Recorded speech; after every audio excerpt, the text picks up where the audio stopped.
سر یہ جو آپ نے تصوف کو علیحدہ کیا ابراہیمک ریلیجنس کے ساتھ، یہ اس کے اندر مطلب ایسے لگتا ہے کہ جیسے کہ ایک انٹلیکچوئل پرسوٹ ہے ریلیجن، اور روحانی اور دل کی جگہ نہیں ہے اتنی جس طرح آپ ماڈرن طریقے سے گامدی اسکول آف تھاٹ کے ذریعے جو انٹرپریٹ کرتے ہیں ریلیجن کو، ہر چیز استدلال کی بنیاد پہ ہوتی ہے.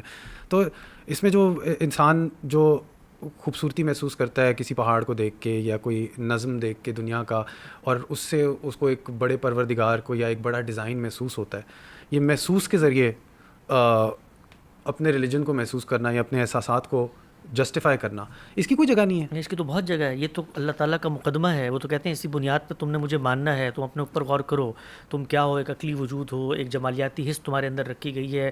اسی طریقے سے تم نظریات کی تحلیل کرتے ہو، اخلاقی شعور ہے تمہارے اندر. کائنات میں نکلو، یہ بل کھاتی ندیاں، یہ پگڈنڈیاں، یہ پہاڑ، یہ ہریاول سبززار، یہ بہتی ندیوں کا شور، یہ سب میری نشانیاں ہیں. وہ تو ہر جگہ اسی کو بیان کر رہا ہے کہ بھی مخلوق ہو، بنائے گئے ہو، اپنے اندر دیکھو، اپنی فطرت کے حاصلات، اپنے باطنی مشاہدات کو دیکھو، سوچتے سمجھتے سب کچھ کرو، باہر نکلو، سب کام تم نے کرنا ہے. یہ کرنا ہے ایک دائرے کے اندر، اور کرنے کے بعد کیا ہونا ہے؟ خالق کو پہچاننا ہے نا. پہچان لیا تو اب دیکھوں گا خالق کی آواز کہاں ہے سوسائٹی میں، جس خالق کا میں تلاش کر رہا ہوں، جس کے بارے میں میری فطرت یہ کہتی ہے کہ تم مخلوق ہو، تمہارا خالق ہونا چاہیے. تو مختلف آوازیں نظر آتی ہیں. بعض آوازیں صوفیاء کی ہیں، بعض آوازیں ملحدین کی ہیں، بعض آوازیں پیغمبروں کی ہیں. تو میں تینوں کے کانٹینٹ کا جائزہ لوں گا. تو پیغمبر یہ بتاتا ہے، اگر آپ مسلمان ہو کر اس جگہ پہ کھڑے ہوئے ہیں کہ اللہ سمجھ میں آ گیا ہے، خالق کی تلاش تھی، آؤ تعارف کراتا ہوں خدا کا. تو وہ تعارف کیسے ہوتا ہے؟ کتاب کے ذریعے. وہ کتاب ہم پڑھتے ہیں، وہ کتاب ہے خدا کا کلام. وہ کتاب جو کہے گی میں اس کے ذریعے سے دین کو حاصل کروں گا. وہ مجھے کہے گی تم تپسیا کر کے 40 دن بیٹھ کے کسی جنگل میں یوگا کرو، میں وہ کام کر لوں گا. لیکن وہ کتاب کو بتانا، اگر میرا کتاب پر ایمان پورا ہو گیا، اعتماد ہو گیا، بھائی اسی کی بات ہے، علم اور عقل کی بنیاد پہ ہو گیا. کیا ہماری کتاب یہ بات بتاتی ہے؟ جو عام طور پہ تصوف کی پبلک پریزنٹیشن کی جاتی ہے نا، کہ جی آپ کے اچھے اخلاق ہوں، آپ اس پہ غور کرو، یہ کرو، وہ کرو، یہ بچوں والی باتیں ہوتی ہیں. تصوف ایک پورا کا پورا فکری پیراڈائم ہے. اس کے اندر بڑے بڑے لوگ پیدا ہوئے ہیں. ان لوگوں نے اس پوری کی پوری موومنٹ. تصوف کہتے کیوں ہیں جب اسلام موجود ہے؟ مطلب یہ لفظ استعمال کرنے کی ضرورت کیوں پیش آئی؟ آپ کا ہم اسلام کی بات بتا رہے ہیں، تصوف کا لفظ کیوں استعمال کرنے کی ضرورت پیش آئی؟ اس کا مطلب یہ ہے کہ آپ ایک کوئی اسپیسیفک کونیٹیشن رکھتے ہیں. وہ کونیٹیشن جو ہے اس کو کوالیفائی کرنا پڑے گا قرآن مجید سے. وہ کونیٹیشن پتہ ہے کیا آپ کو؟ وہ ہے مشاہدے اور براہ راست اللہ تعالیٰ کا مواجہہ کرنے کی خواہش. یہ ہے. اس کے لیے کیا ہوتا ہے؟ بیعت کے سلسلے ہیں. چشتی ہوں گے، قادری ہوں گے، نقشبندی ہوں گے، سہروردی ہوں گے، اس میں وہاں جا کے بیعت کریں گے. پھر فنا پھر شیخ ہوں گے، پھر فنا پھر رسول ہوں گے، پھر فنا پھر اللہ ہوں گے. پھر آپ وحدت الوجود کے نظریے کو مانیں گے. آپ کہیں گے کائنات میں کوئی چیز حقیقی وجود نہیں رکھتا. اور پھر اس کے بعد کرتے کرتے کش مرابقہ الہام کرتے آخر میں آپ کو سحر بیتن خواب آ رہے ہیں، اور پھر اللہ تعالیٰ سے ملاقاتیں ہو رہی ہیں اور غیب کی باتیں آپ بتا رہے ہیں. قرآن مجید نے پتہ کیا کہا؟ جس وقت پیغمبر نے اللہ کا کلام پیش کیا اور پیش کرنے کے بعد کہا یہ میں اللہ کا کلام پیش کر رہا ہوں، تو لوگوں نے کہا کہ نہیں، یہ تو غیب کی باتیں لا کر بتا رہا ہے، کوئی کاہن ہے، کوئی اس کے پیچھے کوئی اس طرح کے لوگ ہیں. اللہ تعالیٰ نے کہا تم نے آج تک اس کو حریص پایا ہے اس علم پر کہ شیطان اس کو القاء کر دے؟ اس نے تو کبھی یہ کام ہی نہیں کیا کہ وہ مشاہدے کی تلاش میں، حقیقت کی تلاش میں نکل آئے. تو دو باتیں بتائیں کہ جب تم یہ کام کرتے ہو نا تو شیطان پیچھے سے آ جاتا ہے اور آ کر وہ تمہیں تصویریں دکھا رہا ہوتا ہے جس کے بارے میں تم سمجھ رہے ہوتے وہ روحانی مشاہدات ہو گئے، بڑی اونچے درجوں پہ ہم پہنچ گئے اور ہمیں تو کائنات کی حقیقت معلوم ہو گئی. اللہ تعالیٰ نے جس چیز سے ہمیں روکا ہے قرآن میں وہ اس سے ہے کہ اے انسان اپنے علم کو پہچان. تمہارا علم کیا ہے؟ تمہارا علم ہمیشہ موجود کے اوپر قیاس سے بنتا ہے. میں تو اللہ کو جانتا ہی نہیں، میں تو دیکھا ہی نہیں. بھائی مجھے آپ بتائیں گے نا کہ بلی ایسی ہے تو بلی کا ایک تصور ہے نا میرے ذہن میں.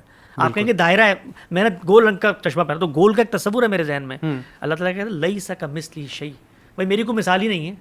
آپ مجھے بتاتے ہیں بڑا خوبصورت انسان تھا تو میں کنیکٹ کرتا ہوں آپ سے، انسان کو میں جانتا ہوں، اس کو تو میں جانتا ہی نہیں. تو اس نے بتایا میں تم اپنا تعارف صفات کے ذریعے کراتا ہوں، ایٹریبیوٹس، اور وہی ایٹریبیوٹس میں نے تم میں بھی ڈال دی ہیں. میں رحمان بھی ہوں، میں رحیم بھی ہوں، میں منصف بھی ہوں، میں یہ بھی ہوں، میں وہ بھی. اس سے ہم کو تو میں اللہ کی ذات کو جان ہی نہیں سکتا. تو تصوف خدا کی ذات کے مشاہدے کی ارچ کا نام ہے، اور اسلام اور تصوف یوں پیرلل کھڑے ہوئے ہیں. باقی تصوف جن لوگوں نے اپنایا وہ انسان تھے، مسلمان بھی تھے، علماء بھی تھے، کھانا بھی کھاتے ہوں گے، نیک کام بھی کرتے ہوں گے نا. تو وہ ساری چیزیں جائز ہیں بھی اپنی ذات میں کرو، کس نے منع کیا تمہیں؟ بٹ اگر اللہ کی طرف جانا ہے تو رستے دو ہیں، پیغمبر کا ہاتھ پکڑ کے جانا ہے یا پیغمبر کا ہاتھ چھوڑ کے اس سے آگے بڑھنے کی عرض میں جانا ہے. اور میں آپ کو یہ بتاؤں، اب دیکھیے گا، میرا اس پہ بہت کام ہے، اینیمیٹڈ ویڈیوز بنا کے بھی میں نے چیزوں کو بتایا لوگوں کو کہ وہ جب جاتے ہیں نا اس دنیا میں تو پھر جانے کے بعد پورے دین کے تار و پود کو بکھیر دیتے ہیں. توحید کا تصور چینج ہو جاتا ہے, آخرت کا تصور چینج ہو جاتا ہے, نبوت کا تصور چینج ہو جاتا ہے, شریعت کا تصور چینج ہو جاتا ہے, قیامت کا تصور چینج ہو جاتا ہے. اور پھر اس کے بعد وہ انبیاء کو کہتے ہیں کہ تمہیں پتہ ہی نہیں ہمیں کیا دیا گیا ہے, تم لوگوں کو کیا چیز دی گئی ہیں, کتابیں دی گئی ہیں, تشریح نبوت دی گئی ہے. ہم تو وہ آسمان پہ بیٹھ کر دیکھ لیتے ہیں کہ نیچے کیا ہو رہا ہے, اور نیچے بیٹھ کے دیکھ لیتے ہیں کہ آسمان پہ کیا ہو رہا ہے. تو یہ دو الگ الگ رستے ہیں. دین کے اندر آپ نے کھڑے ہوئے ہیں تو خدا کے پیغمبر کی کتاب کا دامن ایک لمحے کے لیے نہیں چھوڑا جا سکتا. لمبی تقریر کی سر یہ میرا کچھ اپنے دوست ہیں جو صوفیزم میں انٹرسٹیڈ ہیں, ان میں بھی میرا کئی دفعہ ان سے گفتگو ہوئی ہے, تو وہ قرآن کی ایک آیت کو بار بار ذکر کر کے دہرانے سے ایک خاص کیفیت میں پہنچ کے وہ کہتے ہیں کہ اس آیت کا صحیح معنی ہم پہ تب بھی واضح ہوتا ہے جب وہ ایک آیت کو بار بار دہرا کے اپنے آپ کو ایک حال کی کیفیت میں ڈالتے ہیں, اور وہاں پہ جا کے ان کو آیت کا صحیح معنی سمجھ آتا ہے. پیغمبر کے صحابہ کو تو نہیں ہوا یہ. تو آپ کہتے ہیں کہ استدلال اور سمجھ اور ہسٹوریکل کانٹیکس اور مفہوم کے ذریعے ہی سمجھا جا سکتا ہے. دنیا میں کون سا کلام جو فکر پہ مبنی ہو اس کو اس طرح بار بار حال میں گا کر, ذرا ماڈرن ورلڈ کے اندر جا کے بتائیں, لوگ ہنسیں گے اس پورے جملے کو. ایک کلام میں نے آپ کو دیا ہے, اس میں کوئی لفظ ہوں گے نا, لفظ کے کوئی معنی ہوں گے, جملے کا اسٹرکچر ہوگا, کوئی کانٹیکسٹ ہوگا, اس میں کوئی بات بیان ہوگی. تو بات گائی جائے تو گانا بنتا ہے. اس میں لوگ گانے کی لیرکس اور طرز اور میوزک سے تو بہت متاثر ہوتے ہیں, لیکن کیا گانا گانے کے نتیجے میں اس کی فکر واضح ہو جاتی ہے؟ یہ دنیا میں کہاں ہوتا ہے. فکر تو بھائی سوچنے سمجھنے کی چیز ہے. اور دوسری آپ نے بات کی تھی اطمینان کی. دین تو آپ کو عدم اطمینان میں ڈالنے کے لیے آیا ہے کہ انسانوں اپنے آپ کو پہچانو, کنویئر بیلٹ کی طرح تم لوگ مرتے چلے جا رہے ہو اور آگے آخرت آ رہی ہے. تو یہ اطمینان تو نہیں ہے, وہ تو ہر لمحے کا اضطراب ہے, یہاں خدا مجھ سے ناراض نہ ہو جائے, یہاں دین کی خلاف ورزی نہ ہو جائے. یہ تھوڑی ہے کہ آپ بیٹھ گئے جی آپ اسلام لے آئے, اس سے زیادہ اچھا اطمینان تو میں آپ کو ٹرانس میوزک سنا کے دے سکتا ہوں. تو قرآن کی آیت پر فیل کر دیں. سر یہ اسی طرح کا ایک تصور ہے جو سائیکیڈیلکس کے اندر آپ نے شاید ریسرچ نہ کی ہو, لیکن ایک آپ کو کیسے پتہ نہیں کی؟ میں نے کی ہوئی تھوڑی بہت ریسرچ, میرا پرسنل ایکسپیرینس بھی ایک دو دفعہ رہا ہے. ایک کیمیکل ہے ڈائی میتھل ٹرپٹامین کے نام کا, DMT کہلاتا ہے. اس کو اگر آپ کنزیوم کریں, وہ کنزمپشن اس کی ہوتی ہے اسموکیبل فارم سے بھی ہوتی ہے, اور کچھ امیزونین ٹرائبس جو ہیں وہ اس کو جڑیوں اور بوٹیوں کو ملا کے 2 درختوں کی, اور ان کو کوئی گھنٹوں پکا کے آپ کو پلاتے بھی ہیں. اور یہ امیزونین ٹرائبس جو ہیں جب آپ یہ پیتے ہیں تو آپ کی روح جیسے آپ کے جسم سے علیحدہ ہو جاتی ہے. اور کئی دفعہ ایسے محسوس ہوتا ہے کہ کوئی کہانیاں جو سنائی جاتی ہیں, اور جو میرا ذاتی تصور بھی رہا ہے اس چیز کے اندر, وہ کافی سملر لائق باقی ساروں کی کہانیوں کے ساتھ, کہ جیسے کہ آپ کی روح آپ کے جسم سے علیحدہ ہو گئی ہے اور آپ علیحدہ فلوٹ کر رہے ہیں اس دنیا میں, اور آپ کو ایک اور دنیا کی طرف لے کے جایا جاتا ہے. تو اگر یہ ایک ایسا ہے کہ ہر کسی کا تجربہ سیم ہے اس کیمیکل کی کنزمپشن کے ذریعے, وہ آپ اگر اس کو اسموک کرتے ہیں تو وہ ایک سیکنڈ کے اندر ہو جاتا ہے, اور اگر بدھسٹ مونکس کو آپ دیکھیں تو وہ اس کو بریدنگ ایکسرسائز کے ذریعے اپنے آپ کو اس کیفیت میں پہنچا دیتے ہیں. وہ آپ کو ایک ادر ورلڈلینس کا ایک تصور دیتے ہیں. تو اس تصور کو ایکسپیرینس کرنے کی کوئی ویلیو نہیں ہے؟ ویلیو ہوگی اگر وہ آپ ایکسپیرینس مجھے علم اور عقل کے مسلمات کی بنیاد پر لا کر دے دیں, اور دینے کے بعد آپ اپنا ایکسپیرینس دیں گے نا. تو میں تو یہاں اللہ کے پیغمبر کا ہاتھ پکڑ کے بیٹھا ہوں, تو پھر تو مجھے آپ کی نبوت پر ایمان لانا پڑے گا. مجھے کہنا پڑے گا کہ آپ کے پاس کائنات کی حقیقت تک رسائی کے کچھ متبادل راہیں آ گئی ہیں. تو وہ جس نے کائنات بنائی تھی اس نے کچھ بندوں کو منتخب کیا, اس نے پھر کچھ کتابیں بھیجیں, ان کتابوں میں اپنی گرینڈ اسکیم لکھ دی. لکھنے میں جو مجھے کام کرنے ہیں وہ بھی بتا دیے, جو اس نے کرنے تھے وہ بھی بتا دیے کہ میں نے تمہیں شریعت دے دی ہے. اس کے بعد وہ کہتا ہے مرو اور آ کے میرے پاس حاضر ہو جاؤ, میں تمہیں جنت کی اپنی شریعت دے دوں گا. تو یہ سبق تو مجھے اس نے پڑھا دیا. اس کے بعد ایک سبق آپ لے کر آ رہے ہیں میرے پاس, دوسرا سبق لے کر آ رہا ہے. تو پہلے تو میں پوچھوں گا آپ ہیں کون بھائی؟ آپ خدا کے فرستادہ پیغمبر ہیں. مجھے تو کائنات کے بڑے مسائل کو حل کرنا, بھائی میں کون ہوں, میری حقیقت کیا ہے, یہ مادہ ہے, مادے میں حیات کیسے آئی, حیات میں شعور کیسے آیا, آٹو گیہوں چاول کھاتا ہوں, ایک بیضا اور نطفہ ملتا ہے, اس سے حالی فردوسی اور غالب بن کے نکل آتے ہیں. ہم مرنے جا رہے ہیں, مرنے کے بعد کیا ہوگا, کائنات کی ناتمامی ہے, اس کے اندر کرنا کیا ہے, گرینڈ اسکیم کے اندر پرابلم آف ایول, یہ سارے میرے بڑے بڑے سوالات ہیں. آپ سوٹا لگا کے میرے پاس آ رہے ہیں اور آ کے مجھے کہہ رہے ہیں میں نے جا کے پیرلل ورلڈ میں چیزوں کو دریافت کر لیا. اگر آپ یہی سوالات لے کے جا کے وہ سوٹا لگائیں تو آپ کے لیے وہ جو اس کا ایکسپیرینس ہے وہ ایسا پیش آتا ہے کہ جیسے کہ آپ میں کون ہوں, میرا اس دنیا میں کیا حیثیت ہے, کیا کوئی انسان کا اخلاقی وجود ہے بھی کہ نہیں, یہ ساری سوالات حالات اگر آپ لے کے جاتے ہیں اس دنیا میں, تو ابھی آج کل تو سائیکیڈیلکس میں ایسی ریسرچ بھی ہو گئی ہے, نفسیات کے ماہر ایسے کہہ رہے ہیں کہ وہ آپ کو سگریٹ چھوڑنے میں مدد کر دیتے ہیں, آپ کی ایڈکٹیو ٹینڈنسیز کو ختم کرنے میں مدد کر دیتے ہیں. اور ادھر جا کے آپ, کچھ لوگ تو ایسے ہیں کہ وہ اپنے اینشنٹ اینسسٹرز کو مل کے آ رہے ہیں جو آپ کا پوری انہیریٹنس ہیں. اب میری ملاقات اپنے پر دادا سے ہو چکی ہے جو جن کو میں اس دنیا میں نہیں ملا. اب ادھر سے میں مل کے آیا ہوں. اب وہ میں تو یہ کہہ سکتا ہوں کہ کیونکہ میرا مسلمان ایک وجود ہے تو میں یہ کہہ سکتا ہوں کہ یار یہ شاید کوئی نظر کا فریب ہے, کوئی دماغ کا کھیل ہے. لیکن اگر ساروں کو یہ ایکسپیرینس ہو رہا ہے تو اس ایکسپیرینس کو ہم کسی طرح اسلام کے ساتھ جوڑا جا سکتا ہے. نہیں, آپ کو آپ کے دادا سے ملاقات ہوئی, بڑی خوشی ہوئی ہوگی آپ کو, ظاہری بات ہے, بہت خوشی, میرے تو آنکھوں میں آنسو آ گئے, آنکھوں میں آنسو آ گئے. دادا نے کوئی آپ سے بات چیت بھی کی ہوگی, بھی خیریت سے ہو, پوڈ کاسٹ اچھا چل رہا ہے, سب کچھ ہوا ہوگا. وہ دادا نے میرے لیے بطور انسان کیا پیغام دے کر بھیجا جو میرے لیے اس میں رہنمائی ہو. انفرادی ایکسپیرینس ہے ایک, آپ کو کوئی, ہاں آپ انفرادی طور پہ پوری الٹے لٹک کے پنکھے کے ساتھ چکر لگاتے رہیں, اس سے میرا کون سا مسئلہ حل ہوا بھائی.